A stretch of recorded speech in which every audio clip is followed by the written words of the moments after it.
¿Y si te dijera que hace 2000 años los agricultores, sin fertilizantes, sin pesticidas y sin sistemas de riego inteligentes, obtenían cosechas que envidiaría cualquier agrónomo moderno? ¿Suena a pura fantasía? Pues no lo es. Los antiguos romanos desarrollaron un sistema de cultivo tan ingenioso y eficaz que algunas de sus prácticas aún superan a nuestras supuestas tecnologías avanzadas. Hoy no solo vamos a echar un vistazo al pasado, vamos a desenterrar 7 asombrosas técnicas romanas que podrán aplicar en su huerto o jardín mañana mismo. Prepárense para sorprenderse, porque resulta que la mejor solución para sus cultivos se inventó antes de Cristo. Por cierto, ¿cuál creen ustedes que era el secreto principal de los romanos? Intenten adivinar en los comentarios, y al final del video comprobaremos quién acertó. Pero antes de pasar a estas técnicas, imaginemos Roma por un segundo. No era solo el Coliseo y las legiones. Era una megaciudad gigantesca que necesitaba ser alimentada. Los huertos y jardines no eran un simple pasatiempo para los aristócratas, sino una cuestión de supervivencia. No tenían la opción de pedir semillas de otro continente, ni de comprar tierra universal en el supermercado. Todo lo que tenían era la tierra bajo sus pies, una enorme capacidad de observación y una creatividad increíble. Autores romanos como Catón, Varrón y Plinio el Viejo nos dejaron detallados tratados sobre agricultura. Ellos no veían el jardín como un simple conjunto de bancales. Lo trataban como un único organismo vivo donde todo está interconectado. Fue precisamente este enfoque holístico lo que les permitió alcanzar esos resultados asombrosos, y es lo que intentaremos replicar hoy. El primer método que los romanos llevaron a la perfección fue el de las plantas vecinas, o lo que hoy conocemos como cultivos asociados. Pero para ellos, esto no era simplemente poner una zanahoria al lado de una cebolla. Se trataba de una ciencia completa, basada en cientos de años de observación.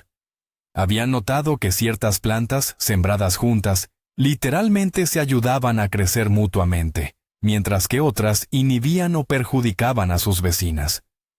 Por ejemplo, sabían que la albahaca, plantada cerca de los tomates, no solo mejora su sabor, sino que también ahuyenta a las plagas. La ciencia moderna ha confirmado hace poco lo que los romanos sabían por pura intuición, que las plantas se comunican entre sí a través de señales químicas emitidas por sus raíces y hojas. Creaban verdaderos equipos en los huertos, donde cada planta cumplía una función específica. Una ahuyentaba insectos, otra enriquecía la tierra y una tercera daba sombra al vecino más delicado. ¿Por qué este método milenario resulta a menudo superior a las técnicas modernas?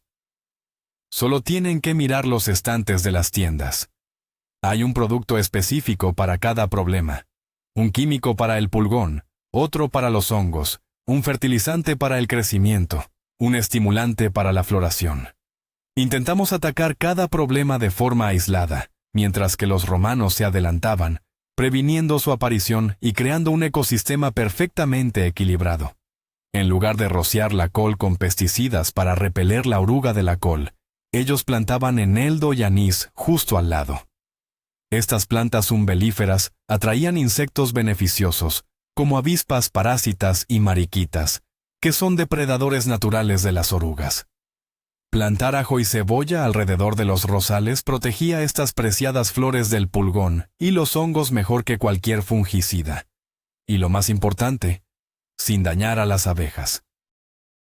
Este enfoque no solo es mucho más efectivo a largo plazo, sino que crea un jardín sano, autorregulado, que requiere muchísima menos intervención por nuestra parte. Pero, ¿cómo aplicamos esta antigua sabiduría romana en la actualidad? Comience poco a poco. Antes de plantar algo, investigue quiénes son sus amigos y sus enemigos vegetales. Un dúo clásico romano es el de las rosas y el ajo. Plante unos pocos dientes de ajo alrededor de un rosal, y notará una reducción drástica en la cantidad de pulgones. Otra alianza probada a lo largo de los siglos es la de las leguminosas y el maíz. El maíz proporciona el soporte perfecto para las judías trepadoras, mientras que éstas enriquecen la tierra con el nitrógeno que el maíz tanto necesita. Y debajo, puede plantar calabazas, cuyas amplias hojas cubren el suelo, conservando la humedad y suprimiendo las malas hierbas. Este es el famoso sistema de las 3 hermanas, bien conocido por los pueblos indígenas, pero también aplicado activamente en los jardines romanos. No tema experimentar. Observe su jardín, lleve un diario, y usted mismo comenzará a notar estas sorprendentes alianzas vegetales. Su jardín no es un campo de batalla, sino una próspera comunidad.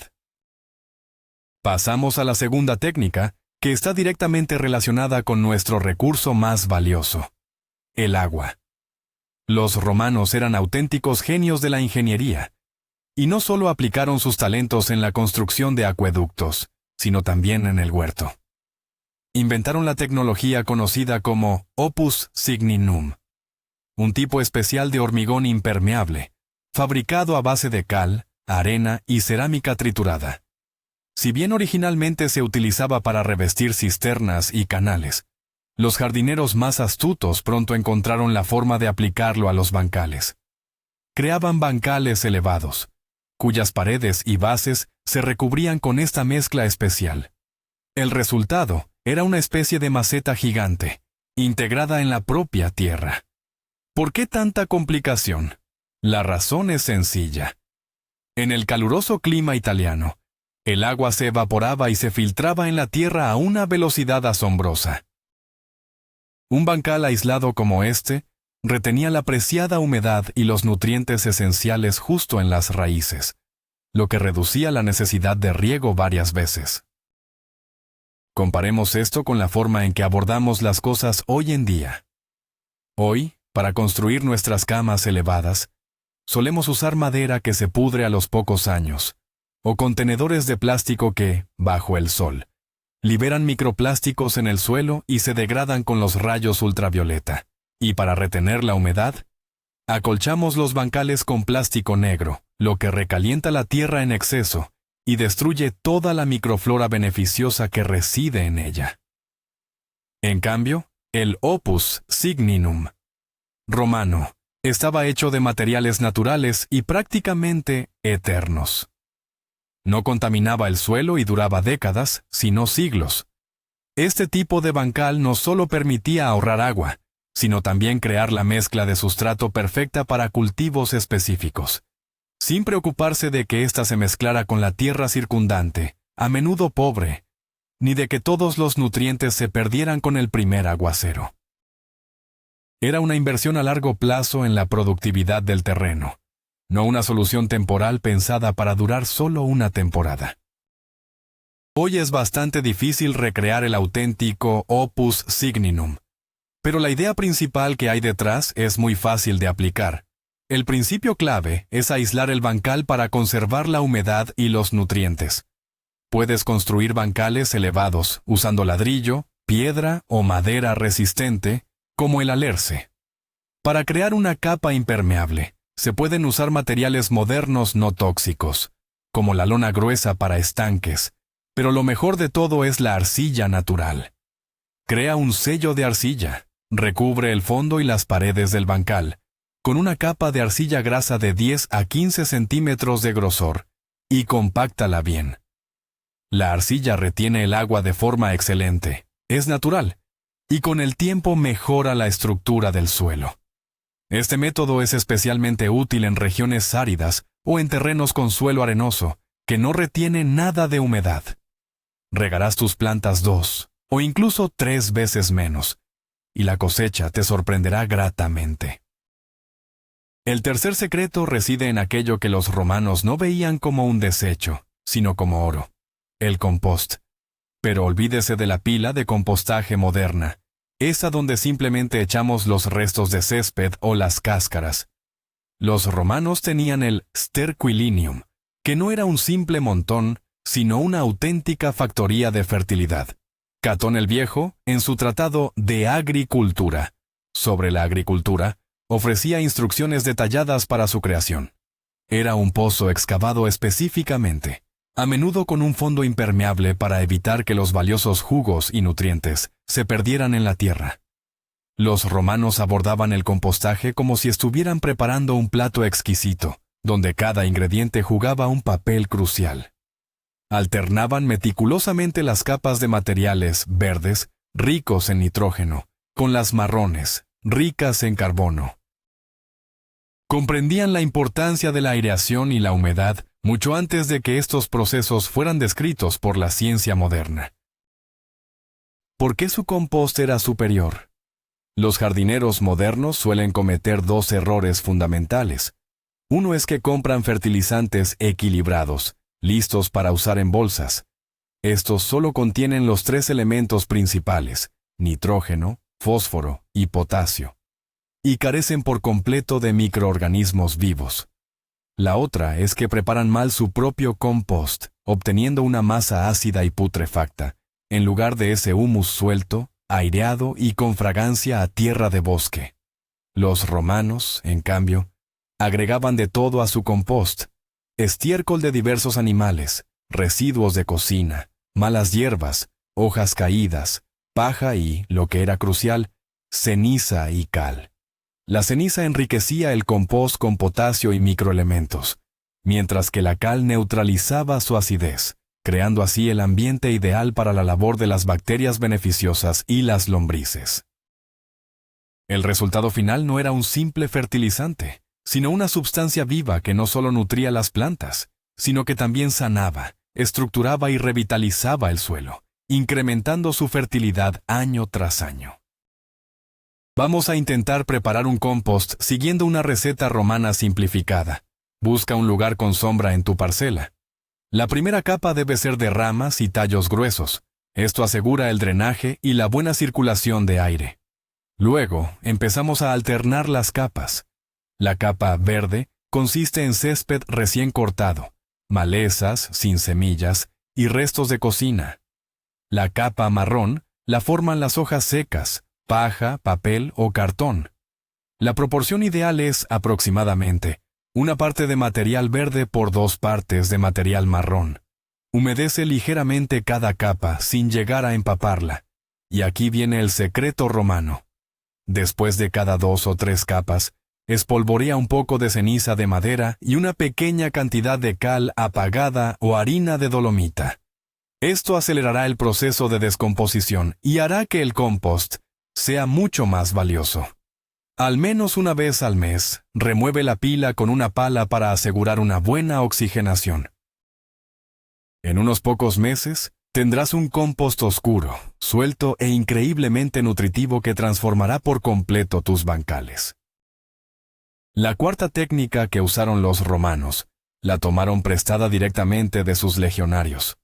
Hablamos de la famosa formación tortuga o testudo, donde los soldados unían sus escudos por encima de la cabeza para protegerse de las flechas enemigas. ¿Y qué tiene que ver esto con la jardinería? ¡Todo! Los jardineros romanos construían refugios protectores para sus plantas que funcionaban exactamente bajo el mismo principio. En primer lugar, estaban los llamados speculari. En esencia, los primeros invernaderos o bastidores fríos del mundo. Claro que no tenían vidrio como lo entendemos hoy, pero utilizaban finas láminas de mica o pergamino bien aceitado, que tensaban sobre marcos de madera. Esto les permitía cultivar pepinos y otros cultivos que requerían calor, incluso para la mesa del emperador Tiberio, quien, como sabemos, exigía pepinos frescos todos los días, incluso en invierno. Sin duda fue un avance tecnológico increíble para la época.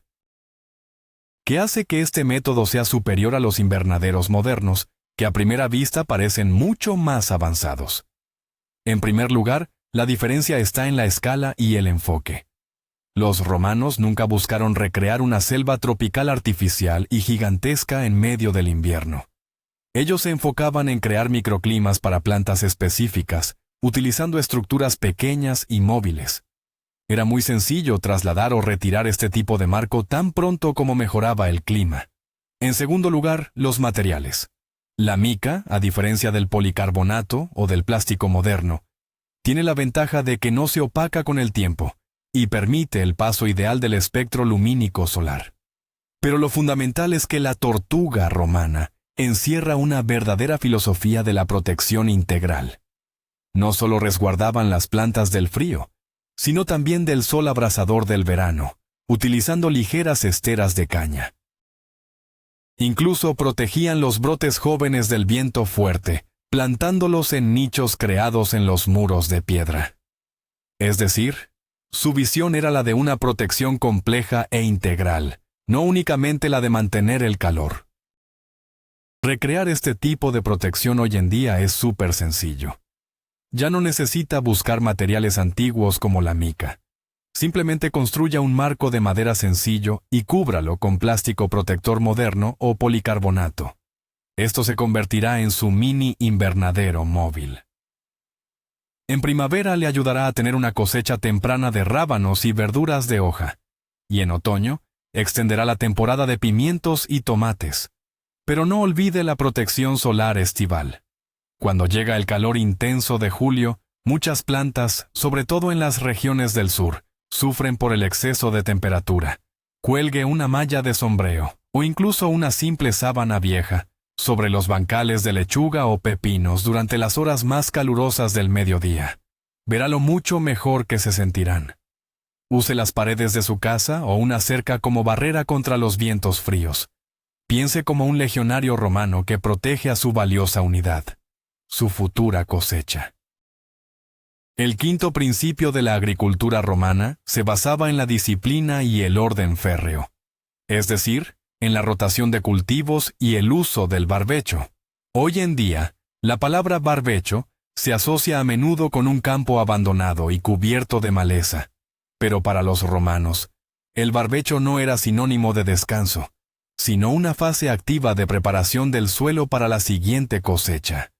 Fueron ellos los primeros en desarrollar e implementar el sistema de rotación bienal, y posteriormente, el trienal. Entendían muy bien que no se podía cultivar la misma especie, en la misma parcela año tras año. Esto empobrece la tierra al extraerle nutrientes específicos, y favorece la proliferación de enfermedades y plagas propias de esa planta. Por esta razón, dividían sus campos y huertos en secciones. Una parte se sembraba, por ejemplo, con trigo, la segunda con legumbres, y la tercera se dejaba descansar bajo barbecho. ¿Cómo es que esta práctica milenaria supera a las modernas tecnologías intensivas? La agricultura moderna, a menudo, elige el camino de la menor resistencia. ¿El suelo se agota? Echemos más fertilizantes químicos. ¿Surgen enfermedades? Lo inundamos todo con fungicidas. Esto se parece a tratar el síntoma, no la raíz de la enfermedad. Los romanos, en cambio, curaban la causa misma. Sabían que las legumbres, como los guisantes, las lentejas o el altramuz, no solo crecían, sino que enriquecían la tierra con nitrógeno, capturándolo directamente del aire. Por ello, después sembraban los cultivos que más necesitaban ese nitrógeno, como la col o la lechuga. El campo en barbecho no estaba simplemente parado. Lo araban varias veces por temporada, eliminando malezas y mejorando la estructura de la tierra. Era un trabajo sistémico, planificado a largo plazo, enfocado en conservar y aumentar la fertilidad del suelo, y no en obtener la máxima ganancia en ese año específico. Implementar la rotación de cultivos en un huerto familiar de tamaño reducido no es tan complicado. Simplemente divida su parcela en 3 o 4 zonas. En la primera zona, plante este año los cultivos de alta demanda nutricional: tomates, pimientos y pepinos. En la segunda zona sitúe los cultivos de raíz y tubérculos: zanahorias, remolachas y patatas. La tercera zona resérvela para las leguminosas: guisantes, judías y habas. Y una cuarta zona puede dedicarla a las hortalizas de hoja verde y las cucurbitáceas, como calabazas y calabacines. Al año siguiente, mueva simplemente todos los cultivos en círculo. Donde estaban los de alta demanda, ponga los de raíz. Donde estaban los de raíz, coloque las leguminosas, y así sucesivamente. Para evitar confusiones, mantenga un esquema sencillo del plan de rotación de su huerto. En solo un par de temporadas notará que sus plantas se enferman menos y que la tierra se ha vuelto más suelta, aireada y con más vida. Este es el método más simple y económico para mantener la salud de su huerto, un legado que nos dejaron los sabios romanos. El sexto método es lo que podríamos llamar el botiquín romano para las plantas, o el control natural de plagas. Si creían que los pesticidas eran un invento moderno, se equivocan por completo. Los romanos usaban activamente diversos tipos de decocciones e infusiones para combatir los insectos. Pero su enfoque era radicalmente distinto a nuestro bombardeo de alfombra químico. Ellos utilizaban remedios muy localizados y específicos, letales para la plaga en cuestión, pero completamente inofensivos para los insectos beneficiosos, para las aves y, por supuesto, para el ser humano. Plinio el Viejo, en su Historia Natural, nos dejó decenas de recetas. Por ejemplo, él recomendaba rociar las plantas con una decocción de hojas de ciprés para ahuyentar las pulgas, o usar una infusión de ajenjo amargo contra las orugas. Eran verdaderos alquimistas que buscaban las respuestas en la naturaleza misma. ¿Y cuál es su gran ventaja? Los pesticidas químicos modernos, de amplio espectro, matan sin distinción, tanto a las plagas como a sus enemigos naturales y a las abejas polinizadoras. El resultado es un huerto o jardín que se convierte en una zona estéril y sin vida, completamente dependiente de futuros tratamientos químicos. En cambio, los brebajes romanos eran biodegradables y actuaban de forma mucho más suave. Por ejemplo, descubrieron que esparcir ceniza alrededor de las coles creaba una barrera infranqueable para las babosas. El agua amarga resultante de hervir las semillas de altramuz, lupino, repelía a muchos insectos. También utilizaban el humo de la quema de ciertas hierbas para ahumar y proteger sus cultivos. Y lo más importante, combinaban estos remedios con otras prácticas esenciales, como la elección correcta de plantas compañeras, la rotación de cultivos y la atracción de aves beneficiosas. Era un sistema de defensa integral y complejo, no una panacea que venía convenientemente en un solo bidón de veneno. Puedes convertirte fácilmente en un alquimista romano en tu propio jardín. El remedio más sencillo y eficaz es una infusión de ajo. Coge una cabeza grande de ajo, tritúrala con la cáscara incluida, vierte 1 litro de agua tibia y déjala reposar en un lugar oscuro durante 5 o 7 días. Después, cuélalo, dilúyelo con agua en una proporción de 1 a 10 y añade un poco de jabón líquido como agente adherente.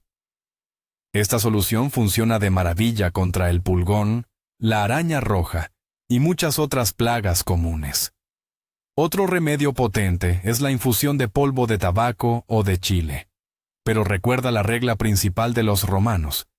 Estos remedios deben aplicarse de forma localizada, y solo cuando sea estrictamente necesario.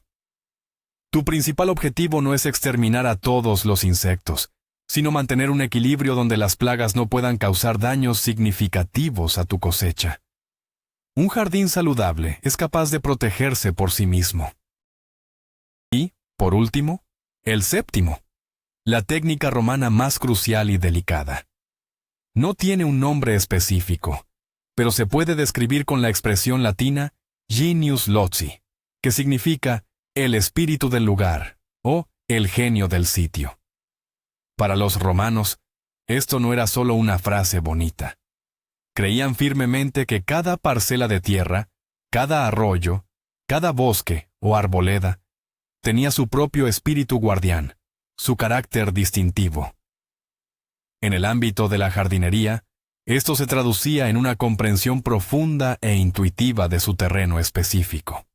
Antes de plantar algo, el romano pasaba mucho tiempo observando dónde sale y se pone el sol en las distintas estaciones, desde dónde soplan los vientos predominantes, dónde se acumula el agua de lluvia y dónde la tierra permanece seca.